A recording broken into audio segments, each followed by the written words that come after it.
बिस्मिल्लाहिर्रहमानिर्रहीम। इश्तियाक मीर आज फिर आपसे मुखातिब हूँ। और आज जिस तरीके से PSL ख़त्म हुआ और PSL के फ़ौरन बाद बाबर आज़म ने आज जो स्टोरी फेसबुक पे, व्हाट्सएप पे, हर जगह पर जो लगाई है कि वो वहाँ पर ढाका के मकाम पर पहुँच गया है और आज से उन्होंने कैंप ज्वाइन किया और खुर्रम शहजाद और बाबर आज़म पहुँच गए हैं। और बड़ी बात जो है बाबर आज़म के लिए एक खुशखबरी थी कि यहाँ से PSL जीतना, फिर टीम में आना और टेस्ट के अंदर अगर वहाँ से वो अपने रन्स बनाता है और डिपेंड करता है उसका जो माइंड सेट है वो किस तरीके से खेलता है टेस्ट के अंदर। नॉट आउट पहले से ही हमने ये बातें सुनी हैं कि वो ODI और टेस्ट का बेहतरीन प्लेयर है, लेकिन जो उंगली खड़ी होती थी वो होती थी सिर्फ जस्ट किस पे, T20 के अंदर इसका स्ट्राइक रेट का इशू है। रन्स नहीं बनाता है, अगर रन्स बनाए तो स्ट्राइक रेट का इशू होता है, अगर स्कोर बनाए तो वहाँ पर मैच फिनिशिंग का इशू होता है।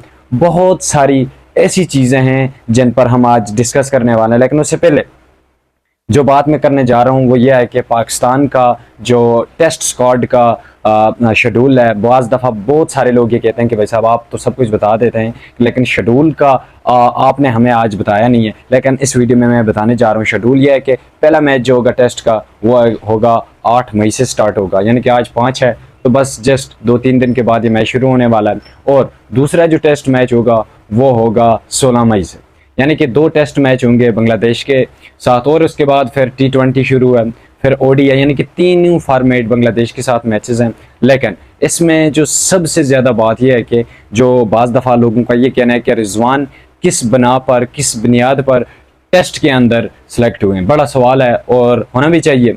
लेकिन रिजवान, क्योंकि आपको पता ही है कि हम पिछले कई सालों से आप देखें कि हमारे पास एज ए कोई ऐसा विकेट कीपर बैट्समैन नहीं है जो टेस्ट को लीड कर सके, यानी कि सरफराज अहमद हैं वो तो एज ए सिलेक्टर कोचेस, मतलब हर चीज़ डिपेंड करता है कोचेस पे, लेकिन सरफराज अभी हमारे मतलब प्लेयर नहीं है, अब वो कोचेस की तरफ हैं, कोचिंग कर रहे हैं। ये बहुत बड़ी खुशखबरी है कि रिजवान साहब आज जो है ना ढाका के मकाम पर सेलेक्ट हुए हैं as a wicket keeper batsman और वो खेलेंगे, टेस्ट खेलेंगे। उसकी गेम ही टेस्ट है। बाज़ दफ़ा हमारी राय ये होती है कि ये T20 का प्लेयर नहीं है, ODI का प्लेयर नहीं है, लेकिन टेस्ट बहुत अच्छा खेलता है। तो रिजवान साहब से हमारी यही गुजारिश है कि हमने यह मैच हर हाल में जीतना है और अपनी परफॉर्मेंस को बैक करें। जो आपकी परफॉर्मेंस इन PSL में रही है, हम नहीं समझते हैं कि ऐसी परफॉर्मेंस आप जाके ढाका के मुकाम पर बांग्लादेश के अगेंस्ट करें, तो ये एक बुरी चीज़ है। अब दूसरी तरफ बढ़ते हैं शान मसूद कैप्टन की तरफ, उनकी कारकर्दगी पे थोड़ी सी बात करते हैं कि उनका PSL में कैसा अंदाज रहा खेलने का, क्या स्ट्राइक रेट थी, कैसे स्कोर बनाए, बहुत सारी चीज़ें उस पर भी डिस्कस करते हैं। लेकिन उससे पहले जो शान मसूद ने PSL के अंदर जो इनिंग्स खेली हैं वो अगर देखा जाए तो लाजवाब। मुल्तान सुल्तान के साथ एक ऐसे बैटर, हद तक कि हमारी उंगली इस पर भी उठती थी कि भाई साहब इसका स्ट्राइक रेट का इशू था, लेकिन अगर स्ट्राइक रेट की बात करें PSL के अंदर शान मसूद का 173 स्ट्राइक रेट, जो रन्स बनाए देखें आप गूगल कर लें, आपको वो चीज़ें भी सामने आ जाएंगी। लेकिन अब बात करते हैं हमारे प्रीमियम फास्ट बॉलर जो हैं शाहीन शाह अफरीदी, उनकी कारकर्दगी इन PSL में क्या रही है? बिल्कुल नाकस हालत रही है। चाहे उससे पहले जो मैचेस हुए थे श्रीलंका के अगेंस्ट, उन पर भी कोई अच्छी परफॉर्मेंस नहीं है भाई साहब।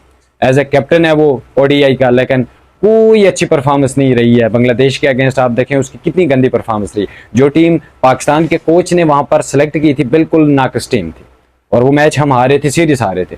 अब हमारी यही राय है कि जब भी खेलते हैं आप, जो भी प्लेयर होते हैं, जो भी senior player in Pakistan cricket team में है, उनको ये चाहिए कि एक माइंड सेट बनाएं ताकि हमारी टीम बेस्ट हो जाए। और दूसरी तरफ अब मैं बात करने वाला हूँ किसकी, आप भी चौंके रह जाएंगे, हमारा जो प्लेयर है जनाब क्या कहते हैं बाबर आजम साहब की, इन PSL में एज ए कैप्टन लीड की और फाइनल भी जीत गई और बड़ी मतलब एक अचीवमेंट हासिल की है। मैं समझता हूँ कि एज ए कैप्टन पूरे PSL के अंदर रन्स टॉप पर स्कोरर रहा और खुशल मेंडिस दूसरे नंबर पर। और सुफियान मुकीम की बात करना बहुत ज़रूरी थी क्योंकि सुफियान मुकीम ने जो कारकर्दगी इन PSL में की है, बेहतरीन कारकर्दगी है। नॉट आउट जो इनिंग्स उन्होंने खेली हैं, सुफियान मुकीम ने जो विकेट टेकर उसने मतलब अपने आप को बनाया है, तो मैं समझता हूँ कि सुफियान मुकीम बेहतरीन बॉलर हैं। नॉट आउट स्पिनर हैं, in out, in swing, out swing, दोनों बहुत अच्छी चीज़ें कर रहे हैं। अब यहाँ पर शादाब खान पे भी सवाल उठता है कि उसकी कारकर्दगी क्या रही है इस PSL में, बेहतरीन कारकर्दगी। सब पाकिस्तानी के जितने भी प्लेयर थे, समीर मिनास हो गया, उसके बाद साहबजादा फरहान हो गया, सबकी अच्छी परफॉर्मेंस रही है। लेकिन अब सवाल यह उठता है कि T20 के अंदर हमारा कैप्टन कौन होना चाहिए, ये बड़ा सवाल। ये आप तक है, आप कमेंट करके बताइएगा कि T20 के अंदर हमारा कैप्टन कौन होना चाहिए। आपने कमेंट करके ज़रूर बताना। तो अल्लाह हाफ़िज़। चैनल पर नए, चैनल को ज़रूर सब्सक्राइब करें।